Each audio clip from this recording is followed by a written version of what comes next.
Hello and welcome back to another episode of Perspective, the action-packed youth debate show. On today's episode we have another preliminary round show and we have two very strong teams who will be debating against each other on a very controversial topic. But before we head into the debate, let me introduce everyone here today in the studio. So on the left we have the against team, Team Nexus, and on the right we have the team who are debating for the topic, the question marks. So what I'm going to ask now is, let's introduce Team Nexus first. I'm going to ask each of you guys just to take the mic and I want you to tell me your name, your age and one interesting fact about you and then pass it on. Okay. My name is ZAHID, I'm 16 and one interesting fact about me is I'm claustrophobic. Hi, my name's MASUMA, I'm 16 and one interesting fact about me is I can speak 3 languages. Hi, my name's ANISHA and I'm 16 and I can play the violin. Okay, so we have a team who have varied abilities, so someone who's claustrophobic all the way to someone who can speak 3 languages. A very tough team there. So now we come on to the question marks. I'm going to ask you guys to do the same. Your name, your age and one interesting fact about you. Hello, my name is NAZEEB and I'm 13 and my favourite colour is red. Hello, my name is IBRAHIM, I'm 15 and I'm into computer science. My name is Ikra, I'm 11 and I want to split my nose. Wow, okay, so that is the question marks for you. Okay, so now we're going to come to the panel in the middle, the judges. These are the guys that you should be scared of because they will not go easy on you, I can tell you that much. So, on closest to me we have Ahmed. He supports Manchester United. He graduated from the London School of Economics where he studied politics and he's from Iraq. Now Ahmed, I'm going to ask you, can you tell me what you're looking for today in the winning team? Today looking for some strong arguments, consistent arguments and for both teams to work together. Okay, so he's looking for teamwork, team cohesion. Now I'm going to move on to Swiber. She's 20 years old, just finished A-levels in philosophy, sociology and drama, and she's pursuing a career in acting. Okay, Swiber, can I ask you the same question? What are you looking for today in a winning team? First and foremost, for everyone just to enjoy themselves. This is a great opportunity, and so it'd be good to hear what everyone has to say. And yeah, ultimately it is going to be the compelling arguments and just hearing what comebacks you have for the opposing team. So. Thank you very much, Swiber. And finally, we have Mahmoud. He's age 22. He's interested in Middle Eastern politics, economy and Islamic history. His occupation, he's a corporate health consultant. He holds a degree from the prestigious London School of Economics in Government and Economics, as well as a Master's in Development Management. Okay, so Mahmoud, what are you looking for today in a winning team? So the first thing I'm looking for and the most important thing is when appropriate, try and back up your points with any statistics or any data that you might have prepared. So good luck. Okay, so that's the judges for you. These are the guys that both teams will be trying to impress throughout the course of today's debate. So without further ado, let's introduce the topic. The topic of today's show is animal testing, a very controversial topic yet again on Perspective. Now, the main argument goes around the fact that it helps develop medicines for humans, which in turn saves lives, but at the same time it can be seen as very cruel on the animals themselves. Okay, so now we're going to enter into the first phase of today's show. This is the speech round, where each contestant is going to give a short 1 to 2 minute speech based on just a few of their points and why they are either for or against the topic. So since I introduced Team Nexus first, I'm going to come to the question marks first for your opening speeches. So can I ask NAZEEB if you could pass in the microphone. NAZEEB, if you could just give us your short 1 to 2 minute speech and then pass it on to the next person. Okay, I believe that animal testing is a positive outcome and they should continue it, as many lives may be lost, but in return the information that scientists find out also saves many lives.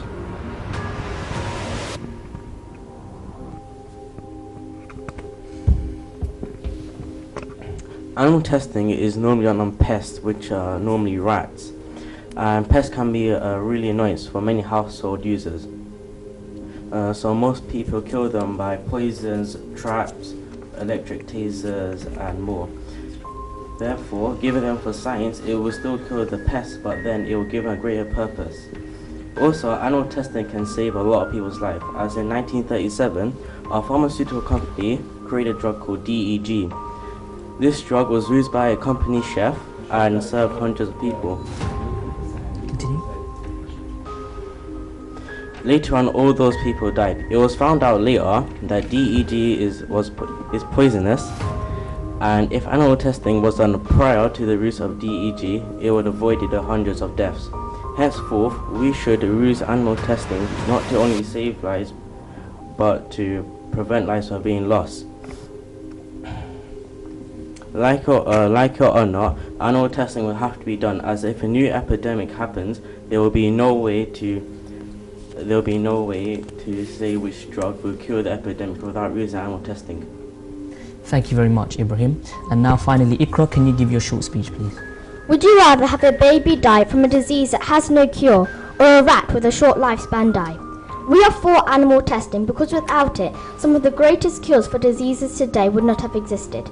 Like the cure for breast cancer, which was tested on mice, quails and rats. Nowadays, animals' death have been more important than real-life problems.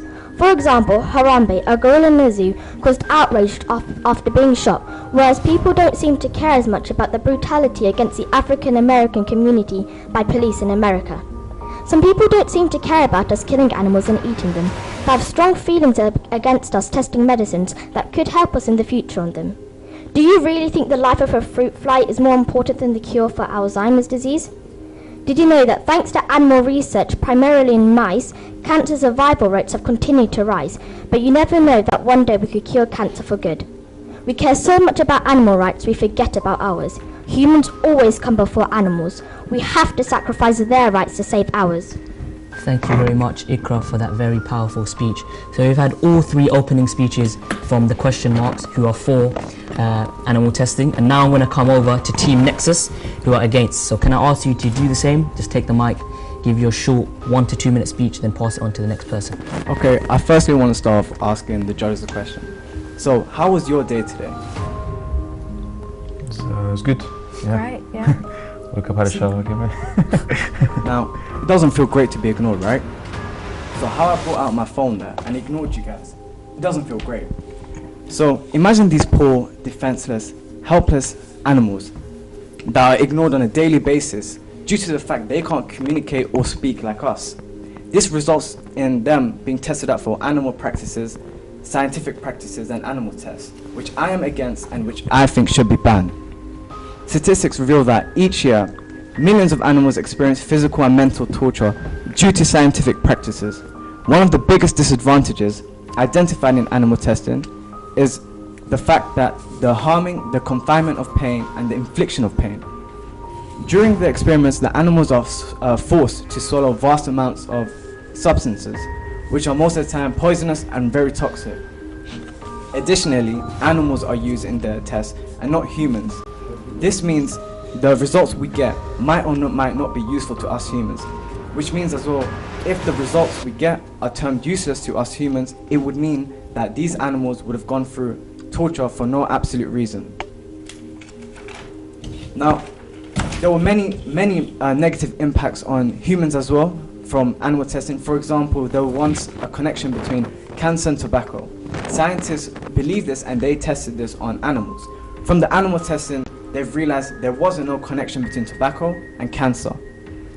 Unfortunately for us humans, there was a connection between tobacco and cancer, and this led to many increases in cancer patients and illnesses and a big negative impact on society itself. Did you know 26 million animals are practiced and tested on each year? This could leave a massive negative impact on biodiversity and food chains.